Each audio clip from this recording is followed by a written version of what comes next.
আসসালামু আলাইকুম রহমতুল্লাহ আমি মোহাম্মদ মামুন রশিদ হুজুর। খাব্বাব রাদিয়াল্লাহু আনহুকে প্রশ্ন করা হয়েছিল যে খাব্বাব রাদিয়াল্লাহু আনহু মানে কুমোর কয়লা কয়লার মধ্যে জ্বলন্ত কয়লা দিয়ে কুমোরের চবড়ি চুবড়ি দেয়া নিবদ কয়লা নিবদ মানে এ কম কয় কোমর এই অবস্থা বিদ্রোহীরা করছিল। এই পরীক্ষায় সে পাশ করছে। তো এরে খাবারের ধরনের প্রশ্ন করা হয়েছে যে আপনি মানে দৃষ্ট সেরকম আমি বলতেছি যে বাজারে একটা হাড়ি যদি কেউ কিনতে চান, সেটাও থাবত দিয়ে টেস্ট করে কিনেন না, হাড়িটা ভালো কিনা, মজবুত কিনা, এটা আমার জন্য চলবো কিনা, বা যে কোনো পণ্য কিনলে চলবো একটু টেস্ট করে কিনেন না।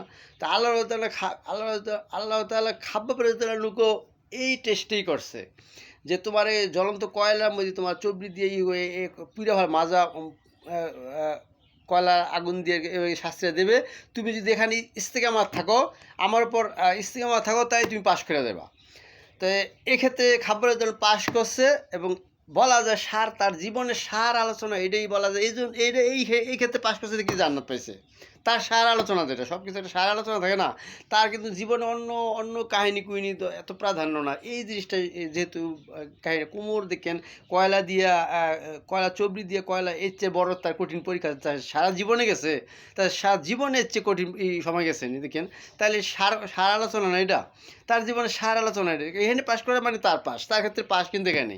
তো প্রতিটি ইমান অথবা ইমানদার মুমিন ব্যক্তি হলে সবার ক্ষেত্রে এরকম একটা মনে করতো কোনো একটা এরকম একটা কাহিনীতে পাশ করতে হইব।